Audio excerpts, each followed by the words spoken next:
North Carolina's wine industry has been big for decades. Small craft beer brewers have been catching on as an industry, and now distilling has arrived in North Carolina. We examine the legal distillers next on North Carolina Now. Quality public television is made possible through the financial contributions of viewers like you, who invite you to join them in supporting UNC-TV.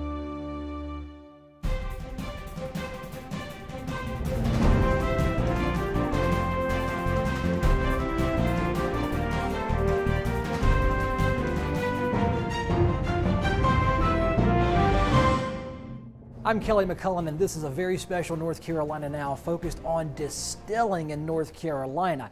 Yes, it's legal. Throw the old stories out the window, and this is an industry that is really on the move. We're in Lenoir, North Carolina. It's Caldwell County, where the economy has changed over the past several years, wiping out thousands of jobs. Well, the three co-founders of Carolina Distillery, who make Carriage House brandy, were caught up in that outsourcing. They lost careers they thought they'd have forever. But instead of quitting when their job left, they changed career paths and got back to some very basic roots of an old-time North Carolina product. Carolina Distillery sits in the heart of downtown Lenoir, North Carolina, and is the brainchild of three distillers, Keith Norton, Kenny Green, and Chris Hollyfield.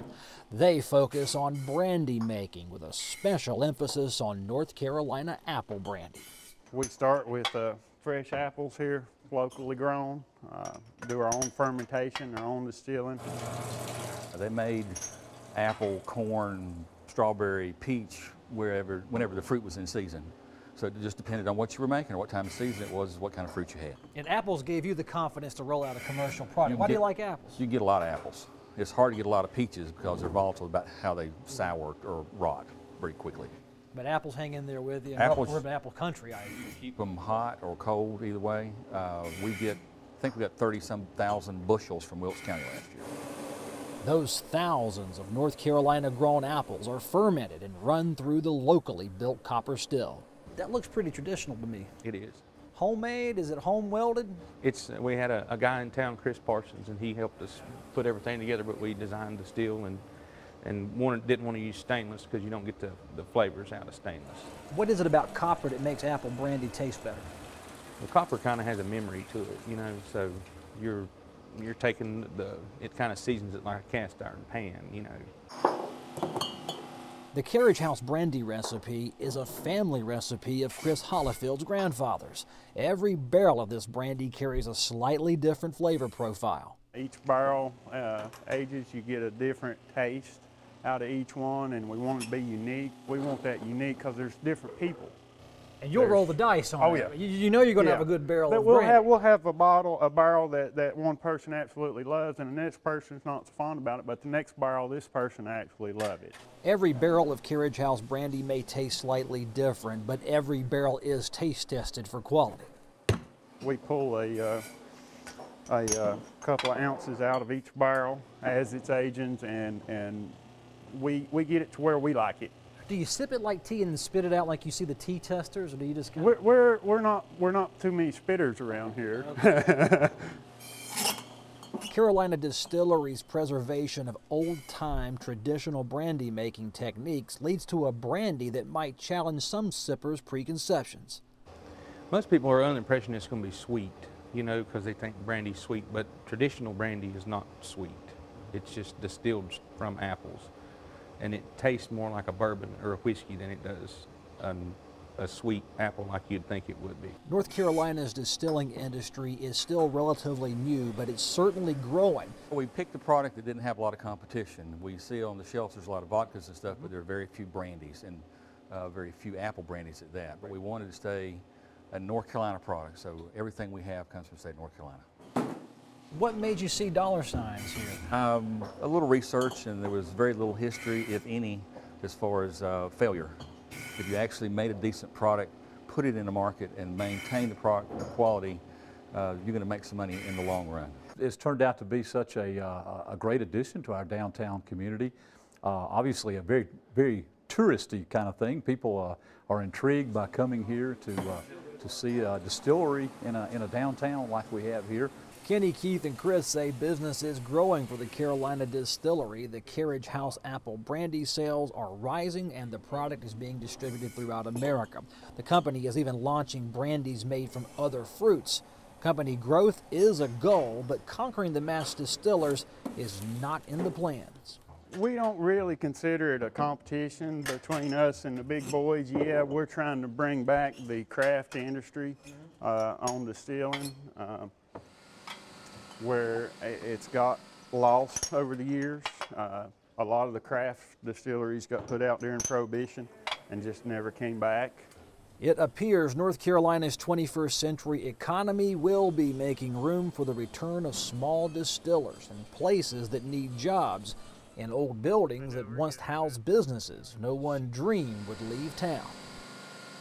One of the interesting things about covering a series of stories is that sometimes the story angle, that's what we call it, takes a little different twist than what you might expect. I've learned from going up to Lenore to the Carolina Distillery that it took massive economic change, and not a good economic change, to bring 3 partners together to try their hand at apple brandy and a new career path. We come down here to Kings Mountain, North Carolina, where we're standing in an abandoned textile mill. Same story. The jobs that once filled this warehouse are never coming back, but opportunity still knocks. The Mooney family behind me is filling some of the factory space with a small distillery where they're making gin that so far has rated one of the top 5 gins in the world. Gin has been an adult beverage option for several centuries. It's actually a European concoction, but Alex, Charlie, and Jim Mooney are distilling a world-class variety from their small distillery in Kings Mountain, North Carolina. About 90% of everything in the store comes from foreign countries, so it's really just only a handful of us that's even on the shelf that's even domestic, more or less, from North Carolina. Why gin? Well, we like gin. Gin is a more complex beverage than vodka. Vodka's just neutral. And we like something with a little flavor to it. Jim joined his 2 sons, Alex and Charlie, and they launched a brand called Cardinal Gin. It's just those 3, so when you open a bottle, you can bet the company executives filled it. It was European, it's from the 18th century, and put those 2 components together, and 3 dudes from Kings Mountain, North Carolina says, yeah, we can tackle that product. Yeah, we started with a basic recipe from the 1700s, and just started tweaking it. Found some flavors that we thought mixed well with the traditional London dry gins. And what we call this is like a modern style or a Western style gin, so it's kind of its own style. Your basic gin recipe is primarily juniper berries. And that is juniper. Right.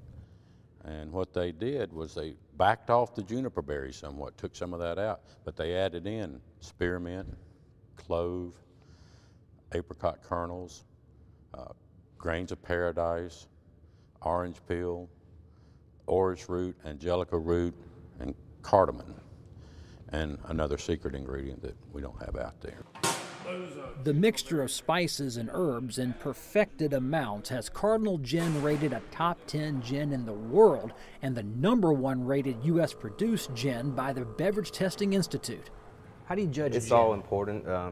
Flavor, mouthfeel, finish, the smell of it. It all plays a part into, especially when you compete against other gins, they take those factors all into account.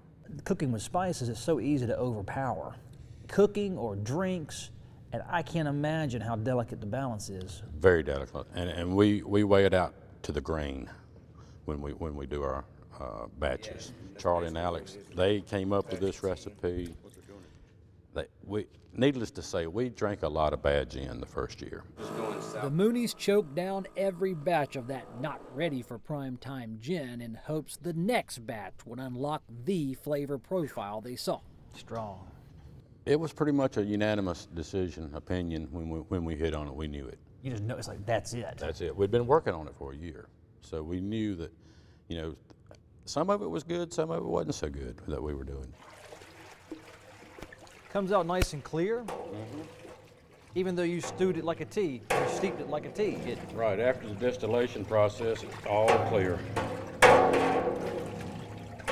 Is this going to catch on, you think, or is there going to be just a small market? It's going to be craft distilleries, and the pioneers that get in are going to be the ones that stay in it, and everybody else stay out? It's hard to say. I know we're in the Carolinas. We've been making spirits well before Kentucky ever was even an idea. So it's been here for a long time. It's just a matter of time. Prohibition really hurt, but craft distilling's really growing, and it's spreading across the country. The Moonies are like other North Carolina distillers. They have their eye on the past while looking forward to a future where North Carolina is known as a distilling destination. Moonshine has been a popular, if illegal, alcoholic drink for generations, but moonshine making may be about to go mainstream, with a few legal North Carolina distilleries popping up to offer the product commercially. We can see our temperatures in the distillation column at the deflegmator. Troy Ball is the first woman in America to try her hand at making commercial moonshine. She wants to break the mold and upscale the drink's historic standing, and she wants a bottle of her moonshine sitting on the top shelf beside the finest distilled products. Years ago, people really dumbed down the hillbilly. And even today, there are companies out there that are trying to make $1 on the hillbilly corncob pipe, you know, mountain man. And that's not what we're trying to do. We're really trying to honor the tradition of the earliest whiskey makers in America. The distillery might be named for Troy and her children, but Troy and Sons is a partnership. Charlie Ball is part of that team. He's Troy's husband and a businessman. He says Troy focused on making moonshine just a few years ago, then went looking in the mountains for bootleggers who'd teach her the traditional art of distilling. This was her idea. I thought it was nutty. Tried to talk her out of it. Couldn't see where there was a business model there. We did 20 distillations with the new equipment. We did 33 distillations with the old equipment, and it wasn't until we had the 54th distillation that we really got it like we wanted it. The Balls call their moonshine a super premium product and believe they can take it nationwide without sacrificing that historic name. Does moonshine help you or hurt you as a name? I think if we were making this in LA, moonshine wouldn't make sense, but we're making it in the mountains where it was originally from. You know, we're in the epicenter for moonshining. Even today, it's still an active practice from Georgia to Virginia. But for Troy & Son Distillery to succeed as a national moonshine maker, they must convince mainstream diners and drinkers that moonshine is not a gimmick. No one's figured out how to make a great moonshine in the marketplace, as we call it, superfine moonshine. So we're taking principles that come out of European distillation techniques with equipment, where they're making very fine fruit distillates, and we're applying that to grain. Do you see this as competing with bootleggers that are still out there, or is this a whole new world in cocktails you're trying to introduce? I definitely think this is a new thing. I don't see us as competing with bootleggers at all. These Carolina spirits aren't just for drinking. Here's Jan Matthews-Hodges with a great moonshine banana bread. So we're going to start by our 2½ cups of flour, and that's all-purpose flour, in our bowl. To that, we're going to add 1.5 cups of granulated sugar,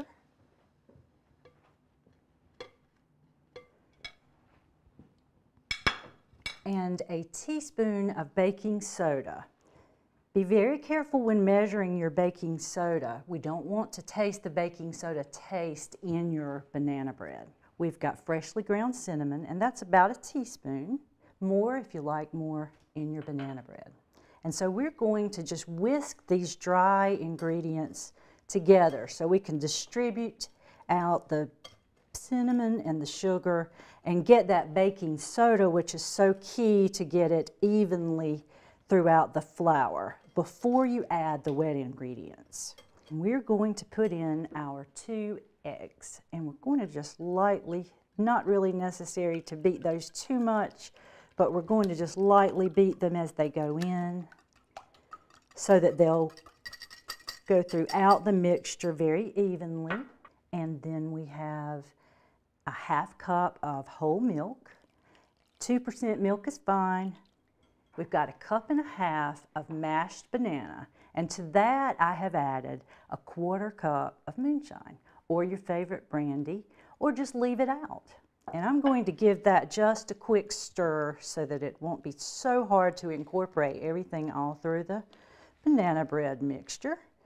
And so we'll just lightly toss all of the mixture together just to get that egg going throughout the mixture. We're going to put 1/2 cup of melted and cooled butter. Your butter can be a little warm, just zap it in the microwave and add that to it. And your butter's going to give it such a rich flavor with the bananas and the cinnamon. We are going to add 1 cup of walnuts. So I have mixed it, and it's still not all the way mixed. We don't want to over mix our flour, so I'm going to add the walnuts. Then I have another special ingredient that I like to add, and you may have other options, but I love chocolate chips. And there we go with our chocolate chips, and that will mix with that banana, and it'll taste so yummy. We've just slightly incorporated the last of the banana. We're going to grab our pan, which is oiled and floured. Really key to getting that sticky banana bread out. So we're going to just pour it into our 9-inch loaf pan, and we'll go in with a 350-degree preheated oven. And this bread's going to take us about 1 hour and 10 minutes to enjoy. So what we're hearing is, even though distilleries are popping up in some rather conservative North Carolina towns, small towns at that, they're being welcomed because it is a job creation engine. However, there is one pioneer of distilling in North Carolina, Piedmont Distillery. North Carolina Now correspondent David Hubbard has their story. In the mid-20th century, Western North Carolina was considered the moonshine capital of the world. Family recipes were as well guarded as the location of the stills. Today, there is plenty of homebrew available on the black market, but there is also a legal, and some say purer, option. There's a whole lot of cornmeals in the bottom, but when you first make it and you put your sucrose in, it tastes like grits Mama fixed at the house. Joe remembers the first time he tasted moonshine in the mid-90s. And I was a little hesitant at first, but I took a sip of it and I was basically blown away. Do the final distillation. Sensing a market opportunity, he decided to open his own legal distillery. I had found the only licensed and permitted distillery in North Carolina right here in Madison, and it was sitting here completely dormant, and it was literally 30 miles from my home. Piedmont Distillers launched in 2005, offering its first product, Cat Daddy Carolina Moonshine. As the saying goes, only the best moonshine deserved to be called the Cat Daddy. This whole deal on the left here is kind of way Junior's daddy and my dad and Grandpa used to make it. Junior Johnson roars down the pit road at 90 miles an hour, his crew frantically slowing him down. Yes, that Junior, who also had a reputation as one of the best bootleggers in the state. When I started the distillery, I had reached out through my contacts and said, Junior, would you like to get involved with Piedmont?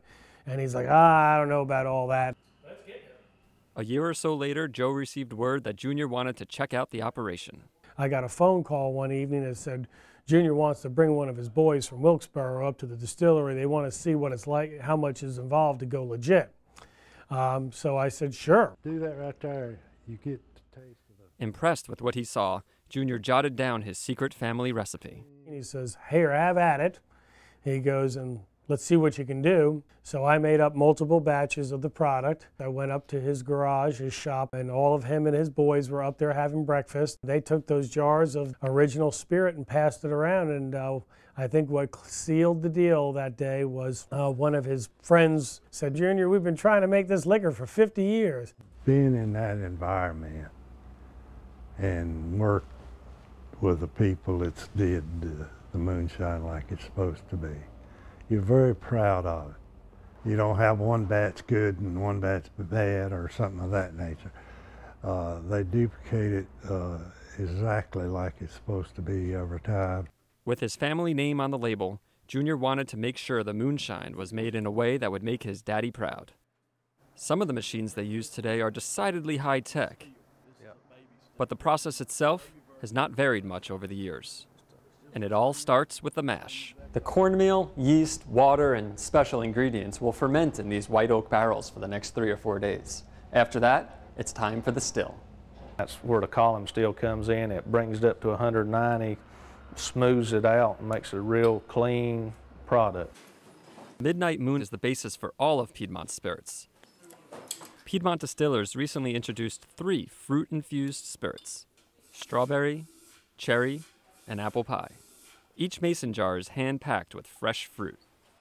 The fruit naturally infuses the spirits with flavor and color, and some of the impurities and stuff naturally find their way into the fruits themselves, so it acts as a flavoring and a purifying kind of process. The fruit is absolutely fine to eat because alcohol, there is no better preservative than spirits, but I would tell you respect the fruits because it does absorb some alcohol.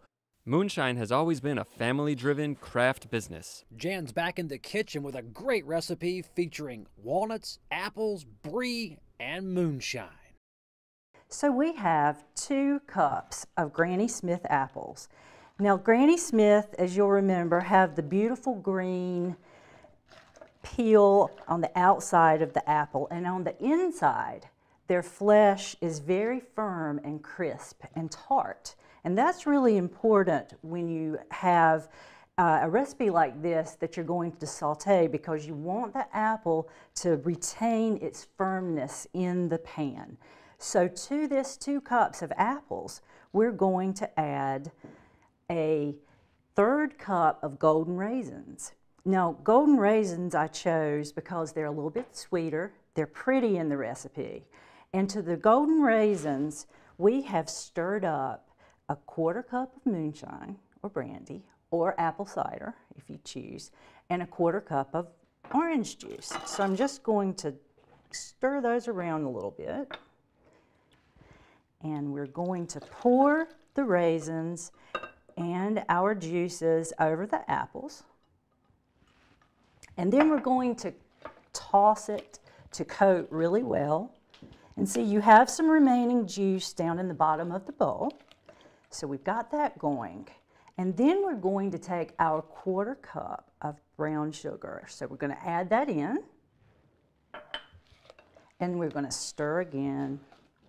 And let that begin to soften the apples. The juices are all combining with the apples and the raisins. And you've got the mixture all ready to go into your pan. Now, the last dry ingredient we're going to add is freshly ground cinnamon. As you can see, this cinnamon stick, very, very tough and hard. You're going to have to use a micro plane grater, but this is such a neat tool to have in your kitchen, not just for this, but for grating citruses. So what we're going to do is just run the cinnamon stick, you can see how waxy it is, along the microplane, and we're going to just slide it over into the mixture. And there we go. It has much more fragrance, has more flavor, and we are ready to go to our pan. Into the skillet, we're going to toast our walnuts, and this will be very quick. It'll pull the oils out of the walnuts, give them a wonderful, tasty flavor profile, and we're just going to let them lightly toast in your skillet, less than a minute. You're going to see the oils start to come to the surface of the walnuts, and it's just going to add one more little flavor to your hors d'oeuvre today, which is what I'm going to show you. And next, we've got your 1/2 cup of butter. And we're going to move very quickly as we start to get the butter all melted. There we go. We've got it sizzling, which means it's ready to go. We're not going to bring it to a boil for very long because you're going to turn your butter to brown. And we're going to go down on our heat a little bit. And there we have the butter and the nuts are ready. And we're going to add these wonderful apples and raisins to your skillet. The skillet's pretty hot now. And we're going to cook that for 3 or 4 minutes until the apples begin just to get a little soft. And as you know, most of your alcohol is going to burn off during this process. So it's okay for kids to have this, but you can always substitute apple cider. So we've got this ready to go over our beautiful brie. It's very warm. And you'll just pour over your apples and your raisins and your walnuts for a beautiful appetizer. Can even pour it over ice cream. The modern day distillers that we have met say North Carolina has a rich history with making distilled spirits, and they are bringing back that legacy, sometimes using old historical recipes, sometimes tweaking those historical recipes. So as the 4 pioneers get started, you can bet more distilleries are coming to North Carolina. I'm Kelly McCullen. Thank you so much for watching.